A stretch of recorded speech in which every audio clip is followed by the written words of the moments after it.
Do you guys remember last year when Jeff Bezos announced that the Washington Post editorial board was just going to be, what was it, free markets and individual liberty, right?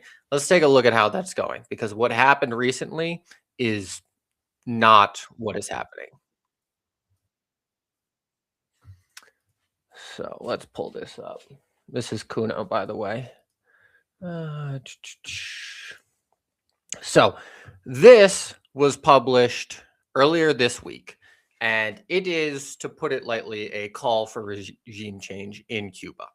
So, this person who I'm going to talk about, Carlos Erie, is, let's just say his personal background is relevant here, right? So, let's dive right in. Imagine yourself living in Cuba right now with no steady supply of electricity day after day. Never mind the gloom at night. The worst thing about this pre industrial lifestyle is that without reliable refrigeration, you can't keep food from spoiling.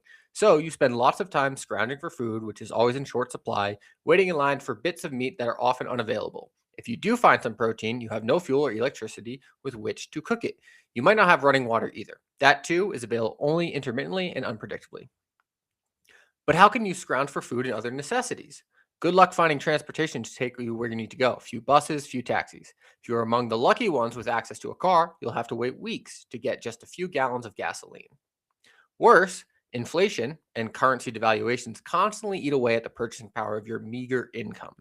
Monstrous heaps of stinking trash clog the streets, except in the enclaves reserved for tourists or communist oligarchs and appretiques. I hope I'm pronouncing that word correctly. Garbage trucks disappeared a while ago, including the 100 Hinos and Kyotos denoted by Japan in 2019.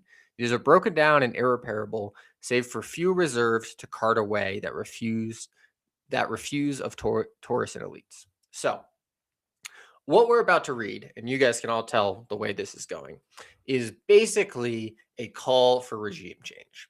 Now, publications like this, right, or essays like this, very similar to how what happened during the Iraq War, rarely say the US military should invade and destabilize the country, kick out the Cuban government, things of that nature. So, what they do is they do what we're called manufacturing consent, right? The goal is to put this in the mind of Americans that the communist government of Cuba is really what's to blame for the immense hardship that people of the island experience. And that is not true. The reason why Cuba has most of its problems is because of the blockade, because America has not let basic necessities in, right? He says they can't repair the garbage trucks. A lot of that is because modern tools aren't let in, modern automobiles aren't let in, right? You ever see pictures of Cuba? It's all 1950s, 1960s cars because that is what the only thing they have. So we're going to read this. Before we do, I want to kind of introduce who this man is, Carlos Erie. So, in looking him up, I found that Carlos is actually I'm not sure what you would call this. I would use the term victim. He might say beneficiary of Operation Peter Pan. What Operation Peter Pan was during the early Castro years, parents who were rich Cubans who were linked to the Batista regime that Castro and his rebels overthrew gave their children to the United States of America. Now, I say gave because a lot of times the American government, very similar to what happened in Vietnam, will just kidnap people. There were many people after the Vietnam and Korean wars who, parents were searching for their kids, but the Americans took their kids to quote unquote save them from communism, right? And so Peter is one of these. Oh, I'm sorry, Carlos. I'm getting mixed up, right? So this is a story specifically about Carlos, right? And I really want to pay attention because the reason this program existed was this theory that all these kids are going to be forced into communist indoctrination camps, right? Re-education stuff, gulags, all that stuff. That never happened. So the entire theory for this project was the product of psychotic anti-communism. Let's read here. Let's get down to the section we wanted though. right? So here's where we learn who this man is, right? The son of a judge, Erie grew up in wealth and privilege in Havana. But things changed in 1959 when Castro became Cuba's dictator and the Erie's family found themselves in the crosshairs of the new regime. We were under watch all the time. Suddenly, the idyllic Cuba of Erie's childhood became a hell in which he was forced to praise Castro's regime in school, limit his movements, adjust to life under surveillance, and watch his family succumb to the effects of paranoia and stress. Under suspicion and worry that their children might be sent to work camps and Soviet satellites in retribution for their parents' views, Erie's parents decided to participate in a new visa waiver program, news of which circulated in whispers. So, who are we talking about here, right? We're talking about a judge who existed under the Bautista regime. If you're unfamiliar, the Bautista regime was incredibly brutal, right? A lot of the things that are said about Castro and the current communist government are more representative of what came before. For example, Bob Menendez and Ted Cruz and Marco Rubio always say, my ancestors fled communist Cuba. That's not true. Their ancestors actually fled the Bautista regime. They left before the revolution of 1959. Quiet back there.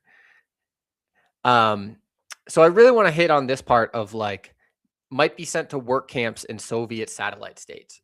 All these parents had this crazy anti-communist ideal that like, oh, because I'm rich, my kid is going to have to be sent to, I don't know, a prison camp in Ukraine and stuff like that. That never happened, right?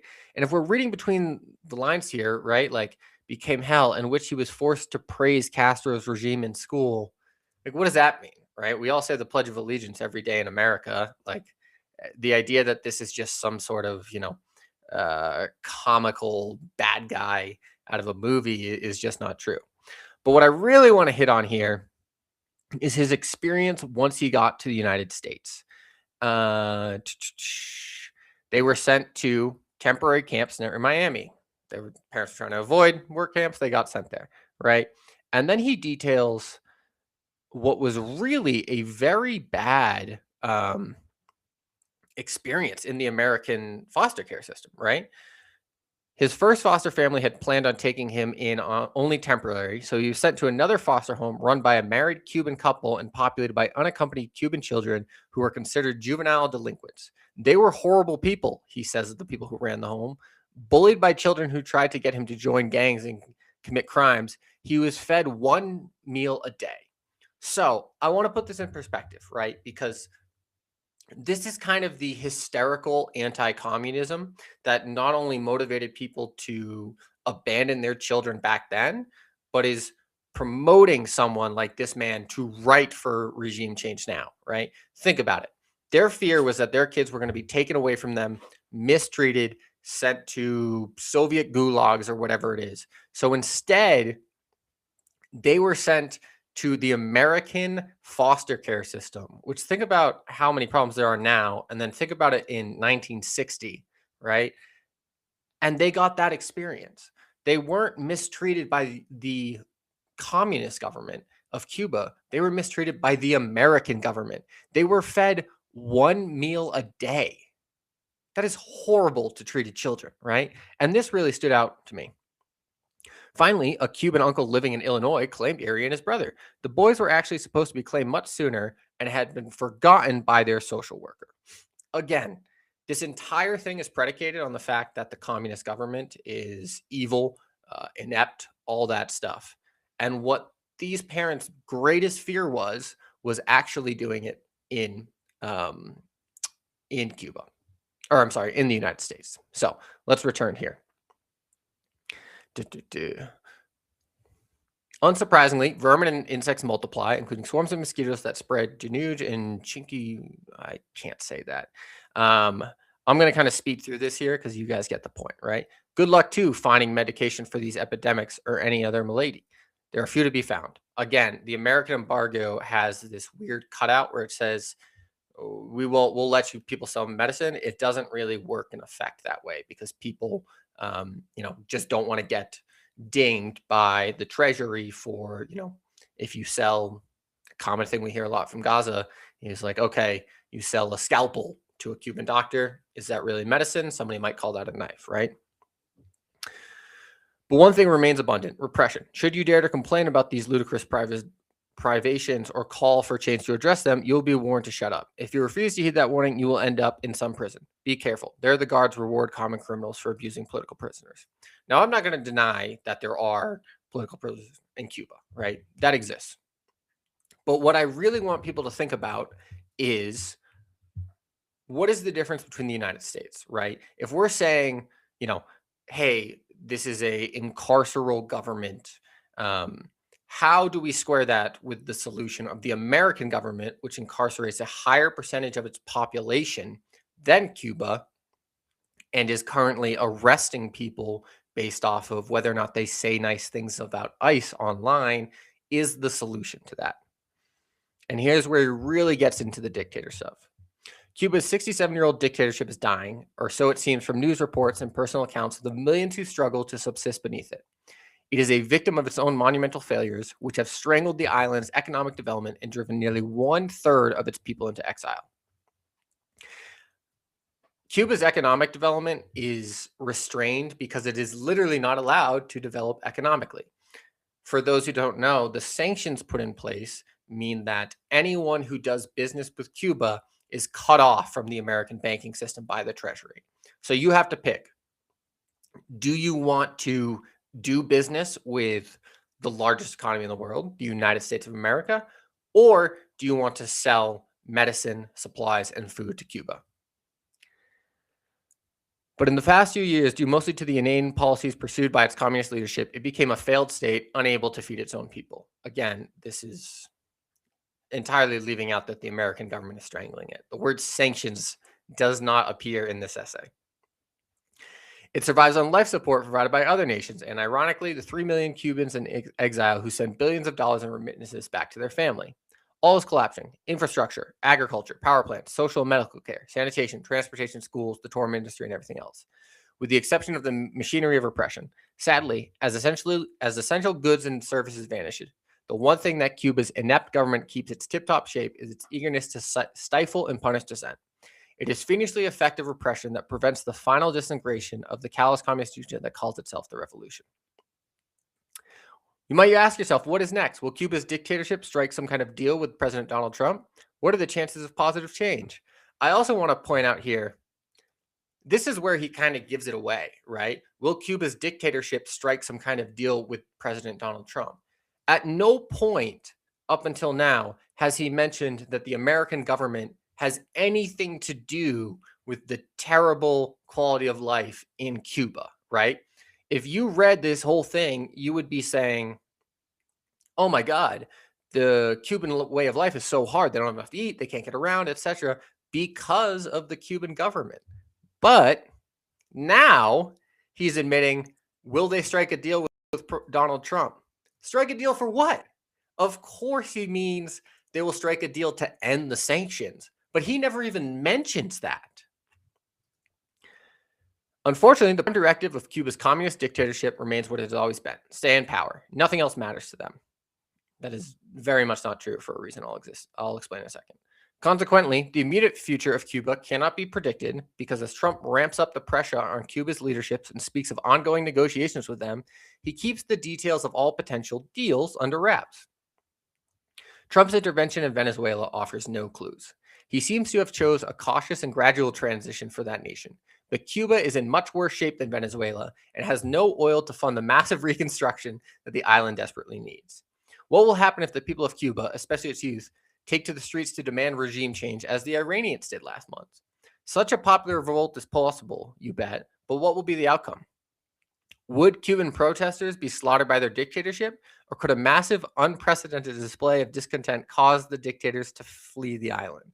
What if, in other words, Cuba finally sends itself free from its long nightmare?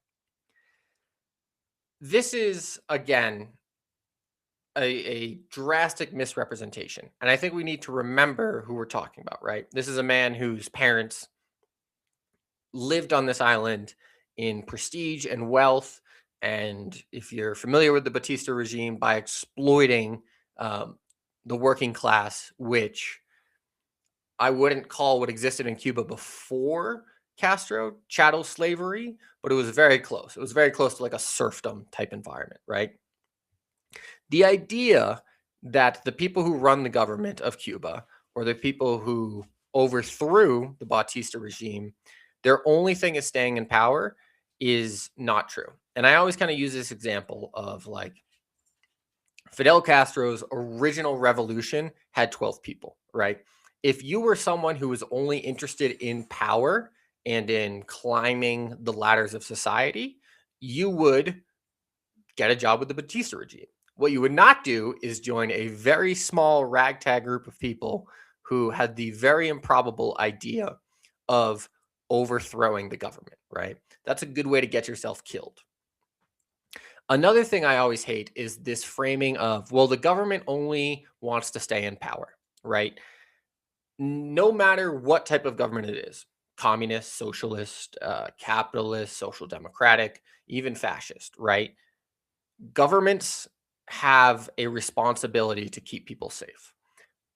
And what we're hearing here is the same regime change playbook that we've heard over and over, is the idea that the existing socialist system, if the American military comes in, um, drives the current government out of the island and establishes a quote unquote free democratic American version of capitalism, is that they will get the version of capitalism that we have right now, and which has a lot of faults. People like to pretend that, they paper over and say you'll get free elections, everything like that. This is not true. This is not what happens when communist socialist governments fall. What typically happens is the occupying power comes in. There is a power struggle from all the underlying elements, and you never know if those elements are good, bad, whatever it may be. And immediately, American capitalists set up ways to take the country's resources. For example, one thing that our writer here and every Cuba hawk, to use that term, hates is that Castro nationalized the oil reserves, right? So what they're going to do is they're going to come in, Chevron will get Cuban oil, and they will, of course, work for poverty wages. And we kind of know this because what this man says is, we exiles, along with the brave Cuban dissidents on the island, have plans, many plans. I have fixed my signature to one such plan, which is linked to a petition drive a few days ago. So let's open this up and actually see what this man is calling for. Let me change my screen here.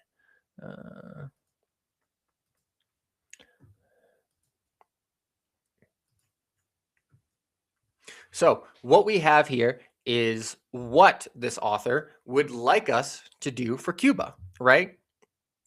And this is the type of thing that I want people to pay attention to. Of course, he's got, good stuff in here, right? Prohibit all acts of violence and arbitrary actions against public order, citizens, and public and private property, right? There's stuff like, let's call it wishy-washy language. Abolish the Communist Party's control over the government and the state, disqualifying it until a new constitution comes into force that reflects the will of the people in this regard. This is typically what happens. And this reminds me a lot of what happened in actually the Soviet Union during the fall of the Soviet Union. Is these guys come in and they say, okay, we're going to do democracy, right? But they don't actually do democracy, because you can't say you're a democratic system if you're just abolishing this party's control. Because the thing is that this myth that the Cuban people secretly want American style capitalism, and the ideological successors of Fidel Castro just shoot anybody who says anything like that, is not true, right? There have actually been protests on Cuba against the blockade, and against actually the genocide in Palestine. To say that these governments have no public support is not true, right? What happens a lot of time is that the people who would oppose a left-wing socialist government fled, as Carlos's parents did during the 1960s, right? And so there's a whole host of people on the island who will say, okay, democracy is here. We want to elect left-wing governments. That's not what happens. In the USSR, and I actually do want to write about this one day, is there's kind of this myth that what happened was the socialist system failed, it ended, and there was just democracy after that. That's not true, right?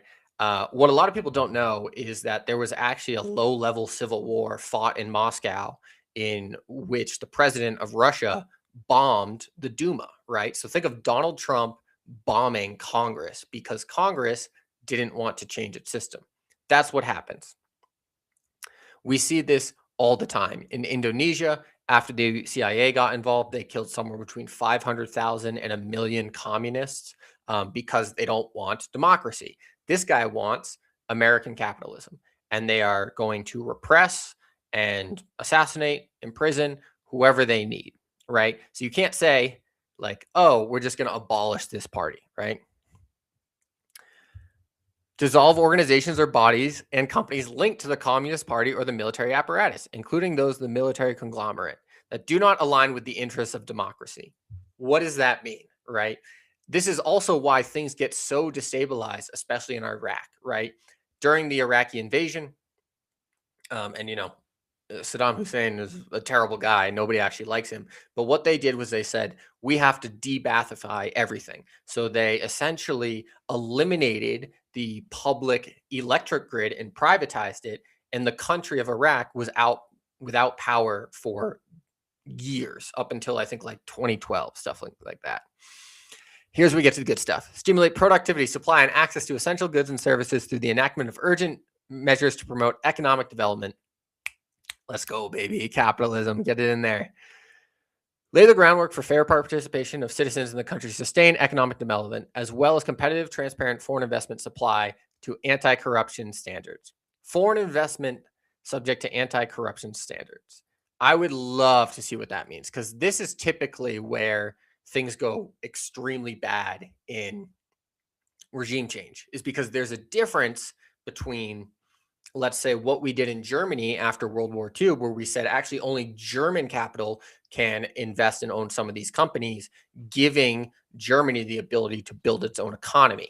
This is very different from what we do when we invade a company and we have more interest in exploiting it for its resources, where American capital comes in, takes the profit and the resources and brings it back to mainland America. What else was there in here?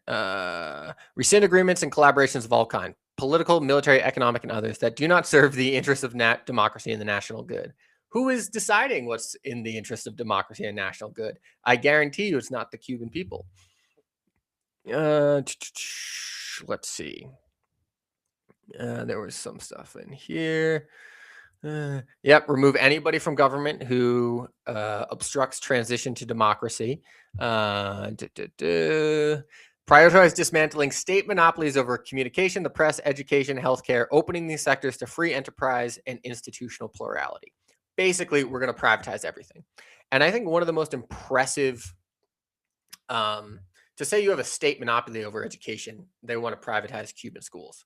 One of the, or I should say, the two most impressive things in my mind that the Cuban government has achieved are they have a close to 100% literacy rate, and then also healthcare, right? Cuban doctors are invited the world around to come and treat people in rural areas, especially through Latin America. One thing I think it's very important is I think it was up until 2023, Cuba actually had a higher life expectancy than the United States of America. So even though they were under this crippling blockade, which is making life very difficult, they were able to use their socialized health insurance or healthcare system, to deliver a much, much higher quality of life per the resources that they had. This is basically a document that says we are going to privatize everything in Cuba and bring its resources under economic American control. Going back to our original essay here, this is where we finish off, right? Creating a genuine democracy will take time and plenty of arguing and negotiating. But first, the nightmare must end, the gloom lift, the dawn arise. As much as I and other Cubans would love to see Cuba rebuilt and quickly transformed into a free, democratic, prosperous nation, this moment in history right now is full of uncertainty, too freighted with the potential chaos, violence, disappointment. This is not a time for optimism, not yet. I am keeping my optimism under lock and key, at least for now. But oh, how I itch to unlock it. The sooner, the sweeter. This right here is basically him saying, yeah, we want to get to that democratic, free Cuba that we're all telling ourselves we're going to do. But, if we bring down this government, there's going to have to be a transition. There's going to have to be what is essentially a military dictatorship, like we did in Iraq. We installed, I think it was Paul Bremer, who was just a viceroy. I think he came from the Heritage Foundation. And we just said, this one guy who's not been elected by the Iraqi population or the American population, you're just going to make all the decisions. And of course, he, privatized the entire country and handed over to Raytheon and Dick Cheney's current company that's avoiding me at this time. So I really want people to keep in mind that this is what's happening. And it is absolutely true that there are terrible problems on the Cuban island and that the government has done things that I would personally take issue with. That said, I don't think it's ever really helpful to criticize or spend too much time criticizing the people under a terrible situation when our actual voice and our actual power as Americans can be used to make that situation better. So let's take a look here. What else did I want to cover? Let's watch this debate. So this is a debate for Chicago's 9th congressional district. Specifically, what I want to look at here is Kat Abughazaleh, which I hope I'm pronouncing that correctly. She is, some of you might know her. She was big with Media Matters. She was very instrumental in getting Tucker Carlson booted off of Fox News because she was able to generate campaigns by their advertisers just by pointing out the horrible things he said about minorities, Jews, Muslims, all stuff like that. So she is in a debate for this race. And what is really interesting here is the way that AIPAC is being framed. So AIPAC has undergone a little bit of a transition recently.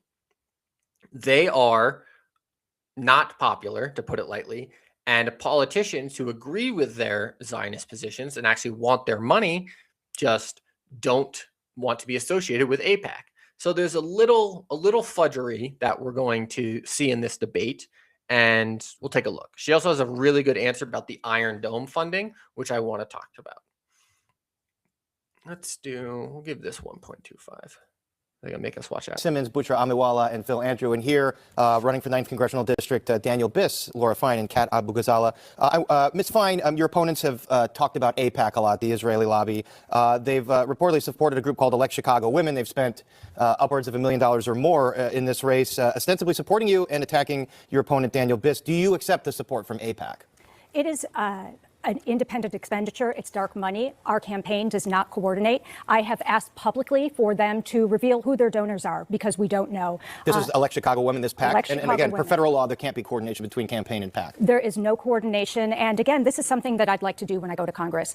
We need to eliminate Citizens United. We need to get dark money out of politics. Quite honestly, I like the way some European countries do it, that say you have X amount of dollars and 2 months, go for it. That's the elections. But if AIPAC is funding a lot of this, does that mean that you support their aims, specifically unconditioned aid to Israel? There's condition on all foreign aid, and it's up to Congress to decide whether or not anybody is not abiding by the law to condition that aid. But I am an independent voice in Springfield. I have stood up to the biggest bullies, and nobody can tell me how to vote. I've stood up to the insurance industry and won. I stood up to the gun lobby and won. I stood up to corporate polluters and won. There's nobody who can tell me what I'm going to do or how I'm going to vote. And Mr. Biss, the accusation against you? let's think about what she just said there. So the moderator, this guy right here, says, hey, AIPAC is spending a lot of money to get you elected. They're doing it through this subsidiary called Elect Chicago Women, because AIPAC is no longer willing to say, hey, support Israel, because people just don't like Israel nowadays. And so what this candidate here is doing is saying, well, I have no coordination with this PAC. I don't know what they're doing. These are dark money donors. And you know what? I'm going to be the one to end this type of system that is benefiting me. She is running against dark money while taking dark money. As the host points out, saying, I'm not coordinating it because that's illegal, doesn't get her any points. What she also never said was, I disagree with them, right? So this is kind of the shady, hide the ball type of language that we see a lot of politicians do. And I do want to give credit. This guy here, Daniel Bliss, he is better than this woman here who, I'm trying to remember her name. I believe it's Fine. Yes, Laura Fine. He is. He's not my type, but, he is better. That being said, he is a little bit struggling right here, right? Because Kat is the only one on this stage who has the position that is represented by most of Americans, which is don't give money to Israel. Israel is committing a genocide. And so I actually really enjoy watching Kat here because she knows that she's winning this and she's having a good time with it. You were pining for that AIPAC support, or at least to support perhaps a PAC. They've called you a fake progressive. How do you respond to some of those? Whoa. What's that? I just built a budgeting app in Base 44. Guys. Attacks. Well, that is simply not true. I absolutely meet with all kinds of groups that I don't agree with, including AIPAC.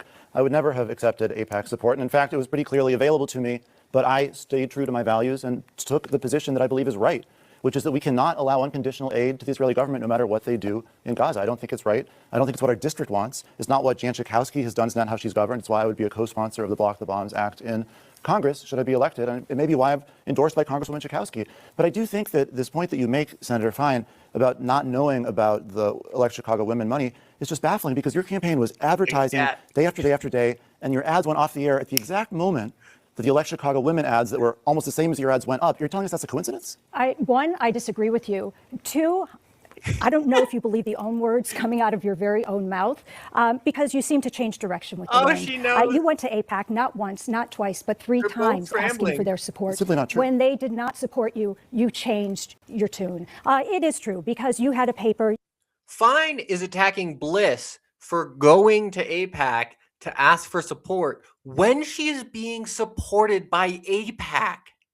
This is insane. And this whole time, neither one of them go after Kat, because what they don't want to do is give her the opportunity to speak, because they know that this is the issue where she is very strong. She is half Palestinian, I believe, and she also just has one, the morally correct position, two, the politically correct position, and three, the language to talk about it. So what these two are going after each other. This one's taking AIPAC money. This one allegedly tried to get AIPAC money, and they're yelling at each other about who wanted the AIPAC money more, because they can't go after Kat because they know she's going to destroy them. You had a Substack that said one thing and then you said another. Yeah, but this is historical. You've come after me for having bipartisan donors, but you've taken almost $100,000 from Republican donors and then did not admit to it. We were actually in a forum where you held up a sign and said, I don't take money from Republicans, except it's all in the reports. Right. You also said you'd be mayor for the next 4 years when you were elected. And my question is, how can people trust that? So literally all of that is Very untrue. true, because I do need to get Ms. Abughazaleh, if you want to just respond very quickly. I want to be clear. So all of that is untrue. But more importantly, here is the criticism that you keep running away from. Your campaign is bankrolled by AIPAC and MAGA donors. You had more money from Trump donors the last quarter of 2025 than from our own district. And I think that raises a really fundamental question, which is who will you be representing when you get to Congress? I have to respond to Just this. very quickly, 'cause- I have a handful of bipartisan donors, about 3% who donated to my campaign. Anybody who's donating to my campaign, I'm sorry, I just need to finish, is donating to a woman who has a record of being 100% pro-choice, 100% pro-environment, who again has stood up to the biggest You bullies criticize and me won. for taking AIPAC. It's because you hate women, hate the environment, and you want to outlaw abortion. This is the type of thing that I really want politicians to see, is this type of, people, the average viewer of this might not have the full in-depth knowledge about what AIPAC is, how its funding works and stuff like that. But they know when someone is trying to pull one over on them, and they are seeing it right here. And these two people going back and forth, really unable to sternly deny, I'm not taking this money or anything like that. People know that that is political talk. This is what they're tired of, right? They don't like being lied to. They don't like kind of the hide the ball type game. And so if you are a politician, you should be like Kat, because I have never seen somebody in really any debate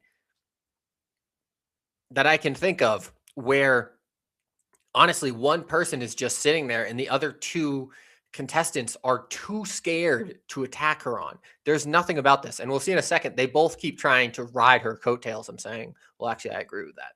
Anybody who's donating to my campaign knows that if you're a millionaire or a billionaire, I'm willing to raise your taxes. All right, This is what they're I do want to bring Ms. Abughazaleh into this. We did get an email from 9th District resident Stephen Levin. He sent us a tweet. Wait, real quick before we get go to ahead and that. respond. This is the exact type of hypocrisy that people are sick of in politics over and over again. The lying, the bickering over who likes AIPAC more. The idea that you can separate yourself even after meeting with them, even after pushing. An organization that supports this administration and that is supporting a genocide is not a group you should meet with.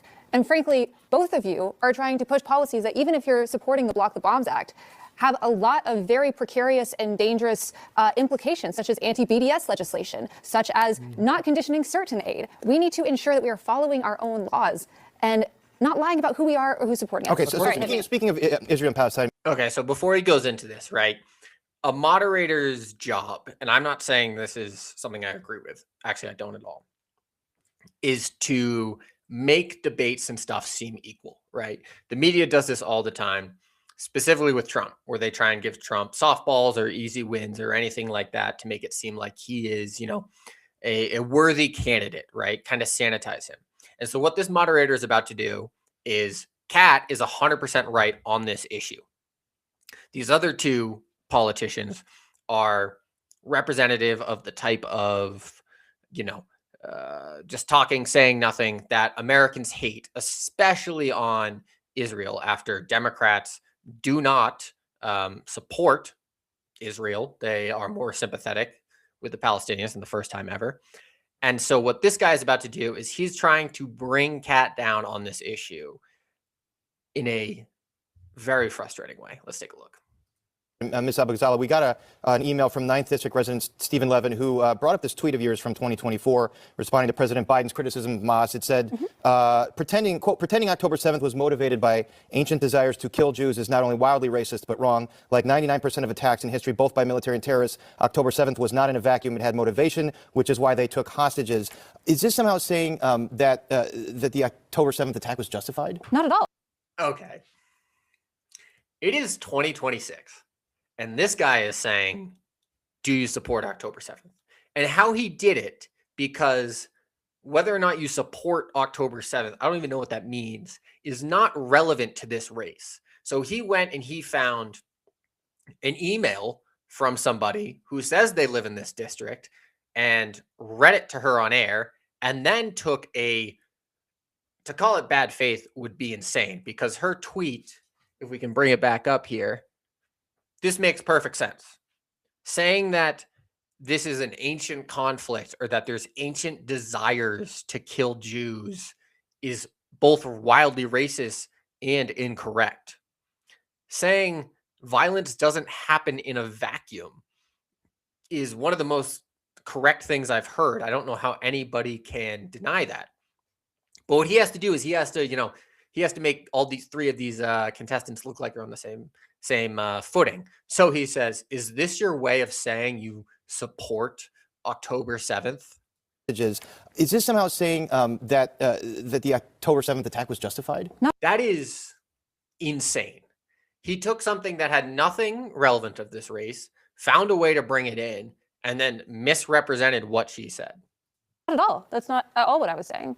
But what I'm saying here is, first off, regarding President Biden's comments, where he described that as motivated by ancient desires. That is a very loaded statement, I say, as a Palestinian person, that implies that there is some bloodthirst between Palestinians or Jewish people. And it's dangerous to both of us. Our lives are inextricable from Well, he was one referring to Hamas. He was referring to Hamas specifically. But even then, Hamas is in Gaza. It's being associated with Palestinians by both the Biden government and the Trump administration.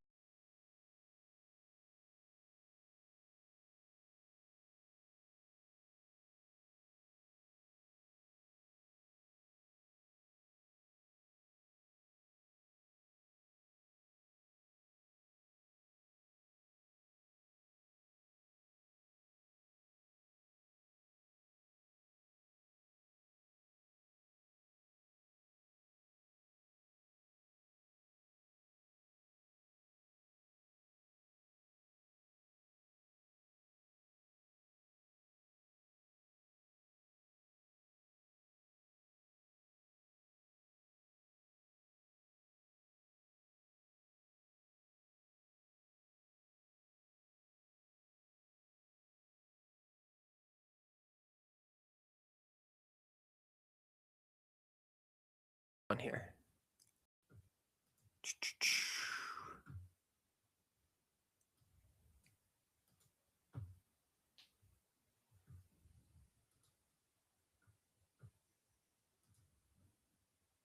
Okay, here we go. Sorry about that, everyone. Where were we? Let's go. To be safe. No child deserves to go to bed hungry. Every war criminal should be held accountable. And Palestinians deserve to have, we should recognize their statehood so they can negotiate a solution on equal footing. Netanyahu, do you all consider him a war criminal? Would you support international war criminal charges? One hand up. I mean, we should participate in international processes. There should be thorough investigations. And I think the answer is likely going to be yes, absolutely. The answer is likely going to be yes. And what he says is we should participate in international processes. The United States does not participate in the ICC. The answer is likely going to be yes, avoids the fact that the answer is already yes. Benjamin Netanyahu and several other ministers of the Israeli government are war criminals. There are active warrants out for their arrest by the International Criminal Court. To say, oh, we just have to let the process play out. The process has already played out. And so what Bliss is doing is trying to obscure that to get away from it. It's not likely as it is. I want to be clear about one thing here, which is very important for people who are concerned about this issue to understand. AIPAC is attacking one candidate in this race. AIPAC is attacking me and only me. They see me as the biggest threat to their agenda. They see me as the biggest threat because they know I'll be an effective critic of the Netanyahu government when they act the way they have, and they know I'll be effective at building coalitions to actually end the nightmare and bring about peace. And that's what I'm going to do in Congress. AIPAC knows it. I think the voters of the 9th District do too. I think so. What he did there was Kat gave a really good answer and showed that she was the leading, most progressive, or that's not even the right word to say, the closest to Americans' beliefs about the U.S. and Israel relationship. And so what he said was, well, actually, if you want to be about this, I'm the best choice for pro-Palestinian interested voters because AIPAC is attacking me the most. That's not really how AIPAC works. If anybody has heard the news from, I believe it was New Jersey, right? Let me see if I can bring this up. And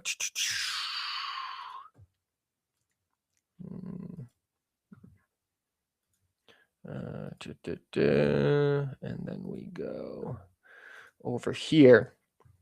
So this was a race in New Jersey where actually AIPAC attacked Tom Malinowski, right? And Tom Malinowski is a Zionist politician, but he was slightly critical of Israel, saying it might be time to condition weapons. And the thing about Tom Malinowski is that he was actually senior. He was a senior politician. So if he got elected, he would have been in some committees, I believe on the Foreign Affairs Committee, if I'm not mistaken. And so AIPAC went after him. Now, a lot of people called this a mistake because they decreased his voter turnout and elected this candidate who is a much more critical of Israel, to put it that way. And so a lot of people said like, oh, that's an own goal and stuff like that.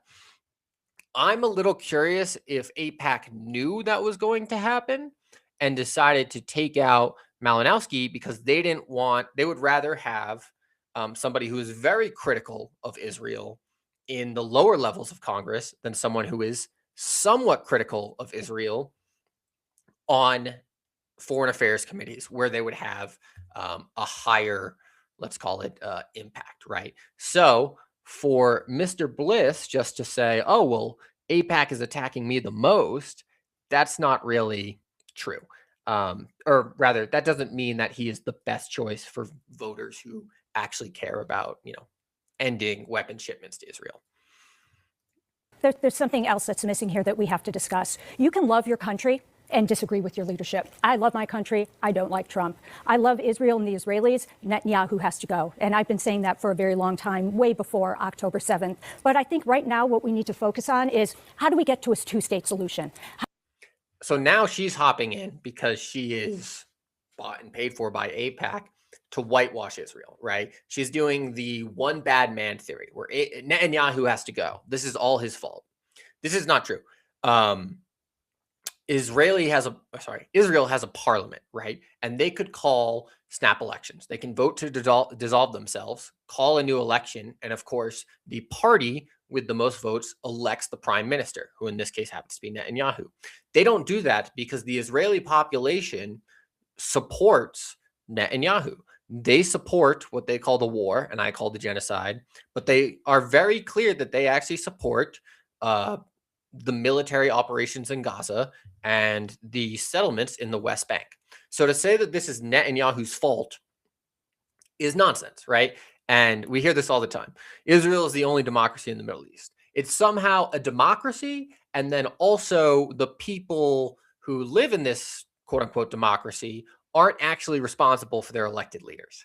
I don't really consider it a democracy because I don't think you can call yourself a democracy if you don't let people vote based off of the place of their birth, their race, religion, stuff like that. But people who are born within Israel's 1967 borders do have a somewhat fairly democratic system, right? Especially if you're an Ashkenazi Jew. And these people elect Netanyahu. So to say, oh, it's just this one guy who's got to go is kind of the Zionist line that we're hearing, because what it does is it leaves the apartheid Israeli system intact so that, Netanyahu can come back in. He's lost elections before. This is not his first time being prime minister, or someone else can take the reins and continue the Zionist project.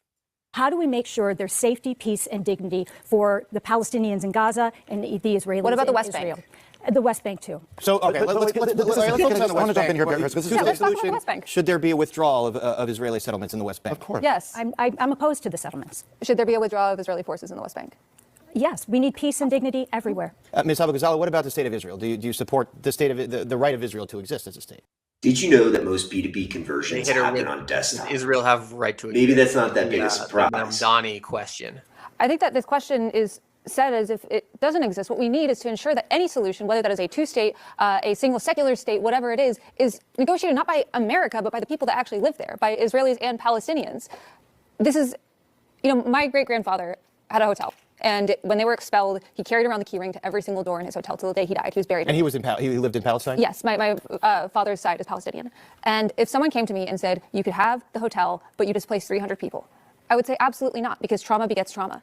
But I think it's really important that any solution has full civil and legal rights for everyone living there, regardless of their ethnicity, their religion, and that is decided by the people who actually live there, because we spend so much of our time as a country interfering in other countries and saying that we dictate how they live, and it's just made places worse. All right, so Palestinian American, two Jewish Americans on this panel do believe there is an anti-Semitism problem Absolutely. in the United States. And I've devoted my career to fighting it. I cover the far right. Conspiracy theories are inherently rooted in anti-Semitism, which is why it's so dangerous to align with far right donors, because they're pushing the Great Replacement theory, which has inspired almost every mass shooting of the 21st century. What about anti-Muslims? Good answer, right? So right there, she was asked the question that's supposed to stump left-wing Zionist critical candidates. Does Israel have a right to exist?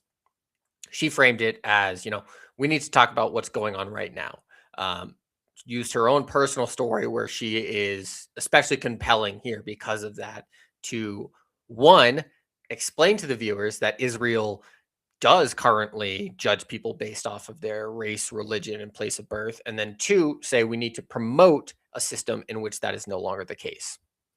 Sentiment, anti-Palestinian Hate sentiment. is Horrible hate. problem. It's a horrible problem. And I think we need to go back to something that Kat said that I agree with. When They're riding her coattails. we figure out this two-state solution, the Palestinians need to be brought to the table. Because right now we are in a humanitarian crisis. And we have to make sure that every individual has the opportunity to be fed, to be housed, has health care, has schools. Right now, I think President Trump is making us a laughingstock because he's talking about building hotels and golf courses in Gaza. That's not what the Palestinian people want. They need to be brought to the table to talk about how are they going to rebuild and how are we going to get to this two-state solution. Can I just... The term brought to the table is a bait and switch, because when you and I hear brought to the table, what we mean is what we hear is, oh, Palestinians, have a right to decide what's going to happen in their own home. We think they're going to have a right to vote. That's not what she's saying. She's saying the Palestinians should be in the room as we figure out this two-state solution, as if we have already decided that there is a two-state solution without asking any of the people who actually live there what they want one democratic state, or just, forcing Israel through boycotts of their goods, divestment from investments, and then sanctions of their country, forcing them to extend voting rights and civil rights to everyone living under their jurisdiction, the occupied West Bank, occupied Gaza, stuff like that. What she is saying is the Palestinians need to be brought to the table. And if you're familiar at all with the history of the Palestinian struggle, especially the diplomatic and, I hate to use the term, but the peace treaty agreements, peace process, because I don't really ever think that was genuine, is it has time and time again been bringing to the Palestinians to the table, getting a photo op, and then Israel, with the support of the United States, violating whatever was agreed upon at that said table. And so when she says bring them to the table, what I kind of hear is we, we'll listen to their feedback and we'll ask tough questions and we'll have hard conversations. And then eventually we'll just ignore them and let my AIPAC donors, bulldoze their houses, imprison their children, shoot them in the street. Jump into something really important, because I do think that Senator Fine said something critical, which is what's going to get us to a place, and I forget the words you used, but I would say a place of peace and justice, and a place where there are two viable states side by side with self-determination, dignity, peace, and security.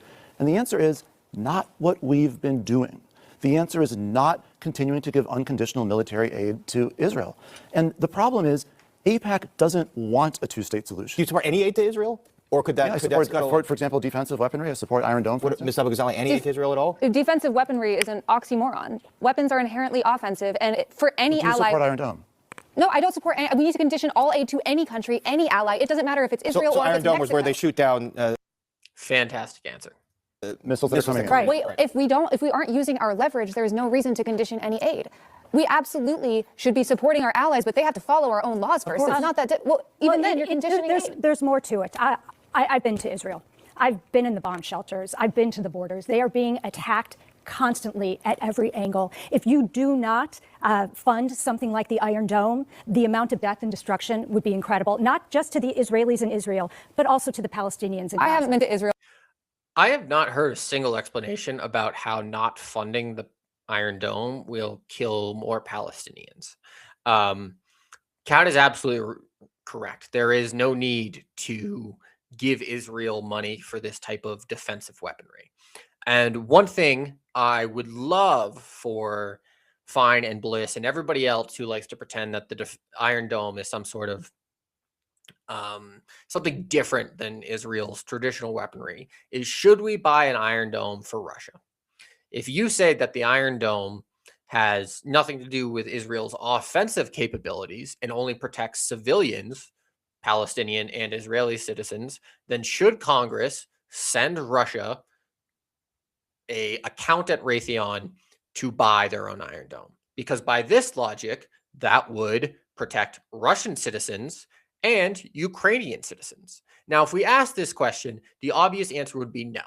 No, we are opposed to Russia through, we are on the Ukrainian side of the Russian-Ukraine war. We're not going to give them weapons, right? Why would we give them so-called defensive weapons? Because all that's going to do is free up their other military resources to attack Ukraine and kill civilians. And so saying this will protect civilians and implying that if you don't want to give Israel more of these weapons, that you are killing people, is so disingenuous. Because what would happen if we stopped funding the Iron Dome is that Israel would have to pay for it with its own money from somewhere else. I am not going to tell you I'm like an expert on military or anything like that. As I understand it, surface to air missiles are not that complicated, right? There are other countries, I'm even thinking of Germany, that Israel could buy that from. And so if America stopped funding it, one, they could go buy the Iron Dome from somewhere else. Two, I would hope that eventually Germany and every other country would stop funding the Iron Dome and actually block weapons through an embargo.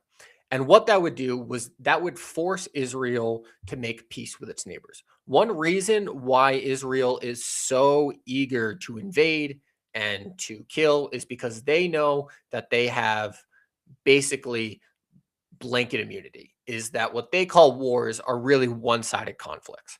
And so if Israel was actually supposed to fight its war on a equal and fair ground, I think that there would actually be a lot more people in Israel who said, let's stop invading everybody because we've bombed 7 countries last year, and maybe they won't try and bomb us back. And that is what Fine was talking about, where she said Netanyahu has to go. Because right now, the Israeli people see absolutely no social economic cost for their imperialism.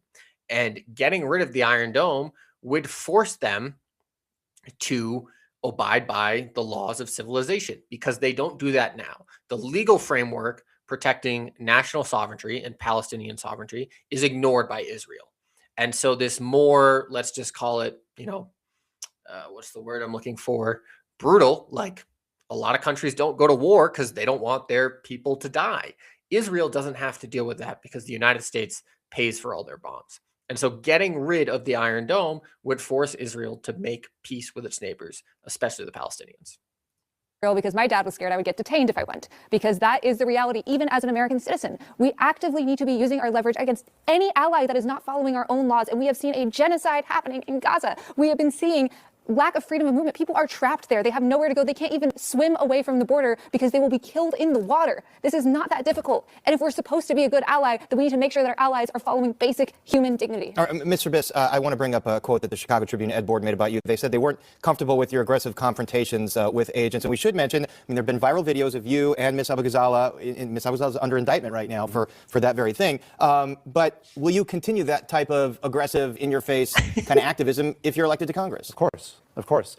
I'll do it if I'm elected to Congress. I'll do it if I'm not elected to Congress. The question is he too aggressive as an activist? This appears to be him and Kat at a dinner. I don't know what is going on there. That was a jump scare. If you're elected to Congress. Of course. Of course. All right. They go into some ICE stuff here, which I actually suggest everybody kind of check out. I think it's really interesting. But I wanted to cover one more thing today. Where are we? Awesome. So this is a poll that was released earlier this week, conducted by the University of New Hampshire.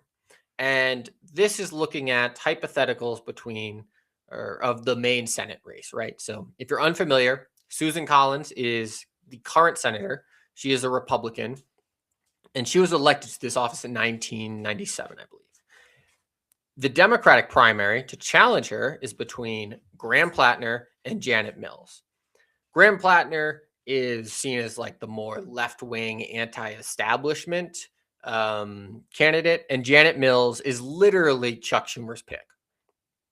The Democratic Senate committee got her to run into the race. They also have pumped money in her. So the Democratic Party is pushing Janet Mills, right? So if we're donating to Democrats, a lot of times we think that money is going to fight Republicans. In this case, it's actually fighting Graham Plattner, right?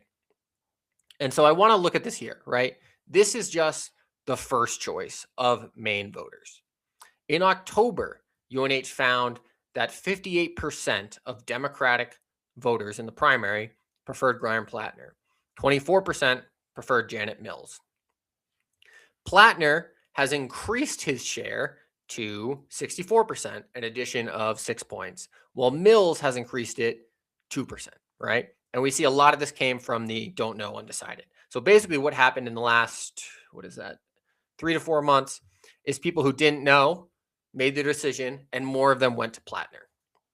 He has over double her support. At this point, this is where we should be seeing her dropping out. Now, this is getting me back to the point where I say Chuck Schumer picked this woman, because Chuck Schumer told us, specifically he told Ross Douthat at the New York Times, his job is to keep the Democratic Party pro-Israel. Plattner is not pro-Israel. He's called Israel a genocide. He wants to do all the things Kat was just talking about. And Mills is pro-Israel. And so we have to start to wonder if Janet Mills is staying in to continue hitting Plattner over his scandals in the hopes that it would diminish his chance of winning and electing Susan Collins, because Susan Collins and Chuck Schumer are essentially identical on Israel, and Graham Plattner is not. And so if Chuck Schumer is telling us his number one job is not to fight Trump, not to win the Senate, not to pass regulation that's going to help American lives, protect Social Security, protect reproductive rights, anything like that, his job is to keep the Democratic Party pro-Israel. The defeat in a general election of a left-wing challenger who criticizes Israel will be better for Chuck Schumer's job, which is not me saying that Chuck Schumer wants to protect Israel. It is Chuck Schumer saying he wants to protect Israel. The other thing I want to talk about is how this really impacts the pro-establishment centrist narratives we've heard over the years. So if you're familiar with my work, I spend a lot of time, arguing with Jonathan Chait, Matthew Iglesias, those types of people who are arguing the key to defeating Republicans is moving to the center. And someone like me who, does not like centrist politics, I just got to suck it up because, defeating Republicans is better than trying for Medicare for all. Now, I want to be clear. This is a poll. This is not an election result, right? So all this stuff is subject to all the issues with polling. That said, UNH is a very good polling firm. And what we are seeing here is really a refutation of all the narratives we've heard about moving to the center. First, in a hypothetical matchup between Graham Plattner and Susan Collins, Graham Plattner wins by 11 points. In a hypothetical matchup between Janet Mills and Susan Collins, Janet Mills wins by 1 point. Now, I don't know what the margin of error is here. I guarantee you it's within 1 point. Usually they're 2 to 3 points at the minimum. Anything above a 5-point margin of error, we kind of throw that out, right? And so what we're seeing is the two choices. We can run this centrist candidate, and basically I would call this a coin flip if she wins. Or we can run this more left-wing anti-establishment candidate, and 11 points is a really good chance of victory that you want to go into on election day. We also see, this is where the narratives come out. The centrist contingent of the Democratic Party has accused people like myself, more progressive, socialist-minded advocates, that our only strategy is to turn out the base, right? If you run someone more to the left, the Democratic base will get excited. They'll show up. They'll vote for that person, support them, stump for them, all that stuff. That is part of my argument. That is not the entire thing. And they have said that this strategy doesn't work. What this poll shows us is that that strategy would work. In an election between Graham Plattner and Susan Collins, 91% of Democrats would vote for Graham Plattner. Only 83% would vote for Janet Mills. So basically, you're turning out the base to get them to vote by 8%, right? 8% doesn't sound like a lot in an election. In a midterm election, that's a lot. That's really important. We also see that when Graham Plattner is running, she actually takes support away from people Democrats who would vote for Susan Collins or another candidate, right? This kind of like 6% right here is what we're seeing in the difference here, right? These people, if Janet Mills runs, these, 6% difference between 2 and 8 would choose somebody else, probably like a third party, a Green, a PSL candidate, something like that. And that's only 6%. But what that does is that shows that there is more enthusiasm for Graham Plattner than there is for Janet Mills. You're going to get people knocking doors, going to phone banks, donating, that sort of stuff. The things that it looks like more and more are deciding elections. And here's where we get to my favorite part, because we've been told the key to winning the Senate is convincing independents. And Ezra Klein told us the way to do that is to run against abortion in states that vote overwhelmingly for abortion rights. We've been told moderate, go to the center. You got to win those independents. This poll, I'm not going to say disproves entirely. This poll shows us that there is serious flaws with that thinking. Between Graham Plattner and Susan Collins, Graham Plattner wins 47% of independents and Susan Collins wins 38%. The Democrat wins independents with the more left-wing Democratic candidate. Between Janet Mills and Susan Collins, the Democratic Party loses independents. Janet Mills only gets 29% of independents, and Susan Collins gets 35%. Left-wing challenger, Democrats win the independents. Centrist challenger, Democrats lose the independents. Look at this again, right? Independents. If Graham Plattner is running, only 4% choose another candidate and 11% don't know. If Janet Mills is running, 11% choose another candidate and 25% don't know.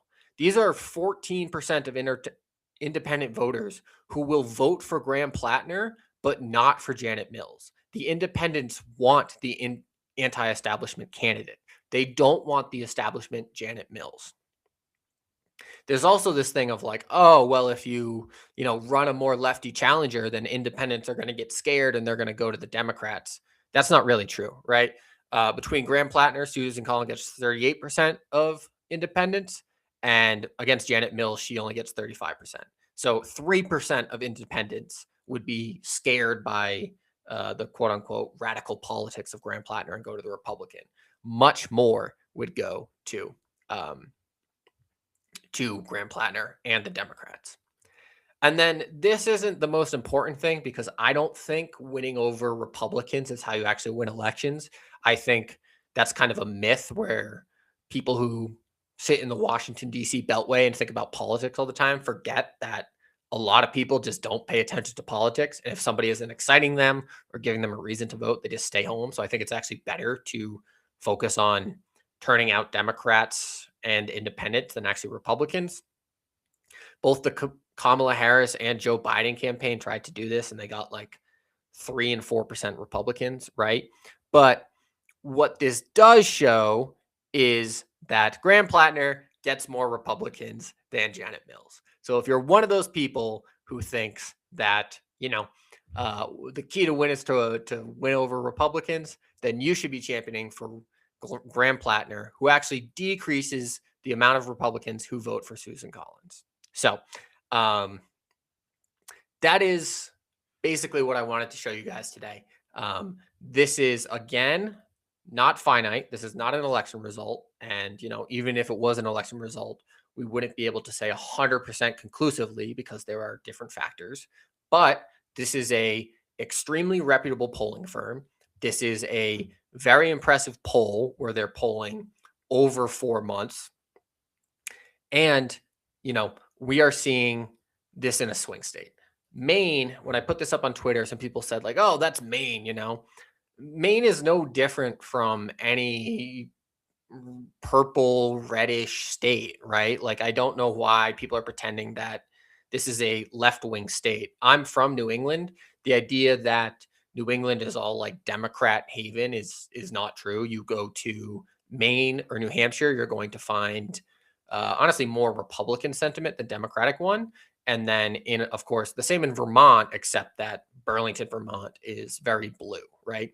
And Maine has had, they currently have a Republican senator and an independent Angus King, who is like pretty much a kind of centrist Democrat, right? Their current governor is Janet Mills, who is a centrist, Israel-loving Democrat. And their last governor was a man named LePage, who was like supporting Trump in 2015, right? He said horrible things about black people and how like Maine cops should always pull over black drivers because they're likely someone coming up from Boston or Providence to assault white women in Maine. Like absolutely huge piece of shit, right? So this is not the environment that typically elects a left-wing anti-establishment candidate. And the fact that we are seeing Maine voters by overwhelming numbers, right? It is a poll, but we're seeing huge swings, right? This is what, 9%, and this is 6%, right? So just off the top of my head, that's like, we're getting a 15% swing between independents outside the margin of error. So that's something to keep in mind. Awesome. Gonna finish up. Thank you all for joining me today. I'm trying to do a little bit more of this stuff because there's so much I want to cover and I don't always have the time to write about it. So if you enjoyed it, let me know. I'm going to be kind of playing around with different days to see what works. Friday afternoon might be a little bit of a tough time for people, so maybe I'll do it earlier in the week. But yeah, thanks again, everybody. I'll see you guys soon.